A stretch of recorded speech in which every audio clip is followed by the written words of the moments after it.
Mag-makeup reveal naman daw tayo. Marami pa ako makeup na nakatago, pero today I'll share with you yung everyday na daladala ko tsaka ginagamit ko. So mag-start tayo yung available sa mga department stores. Alam nyo, ang ganda na talaga ng local brand right now. Ngayon, ang favorite ko is BLK. I have their powder and their CC cream. Kailangan ko talaga to everyday kasi gusto ko medyo pantay yung color ng skin ko. Especially humaharap ako recently sa camera.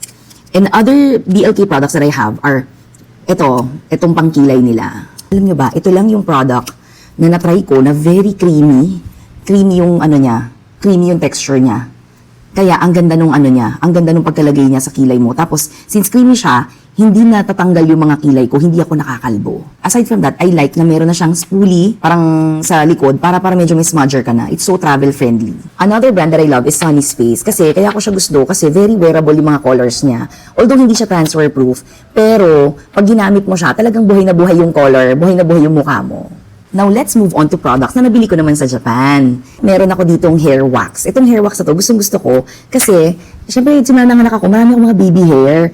Ang pangit naman ang tsaka ko nakatayo, di ba? So, ito, gaganyanin mo lang. Ayan o, see? Natitim niya, nawawala. Ang ganda, di ba? Isa to sa mga must-have sa bag ko. Aside from that, meron din akong isang product, the Anessa Brush On. Yes naman, ang ganda talaga nito kasi most of the time, when we're out and about, ayaw naman natin na lagi tayo naglalagay ng cream na sunscreen, right? Ang maganda dito, it's powder form, tas naka-brush na. Ganyan lang, gaganyanin mo lang. So yan, naka-apply ka na ng sunscreen. Etong dalawang ito, although sa Japan ko to nabili, meron to sa May Umay, yung Japanese store na favorite ko sa Banaue. Now let's move on to more exclusive products. This is my favorite sunscreen. Gustong-gusto ko siya kasi it's very lightweight. Aside from that, is pag nilagay mo siya, medyo nato-tone up ng konti yung skin mo. Mas malinis siya tingnan, tapos medyo mas bright yung mukha mo. So yun, kaya ko siya gusto. I also got this from the same company. Sa sobrang gamit na gamit ko to, pangit na nga itsura niya eh.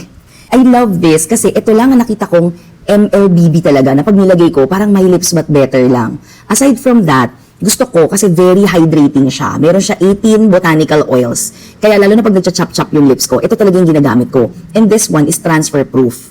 So long-lasting siya, tsaka nag-relieve siya ng stain. That's why I love it. If you're interested in this, just let me know. I'll be happy to share my supplier with you. PM nyo lang ako. Ayan na. Yan na lahat ng ginagamit ko everyday. Yan yung nasa bag ko right now.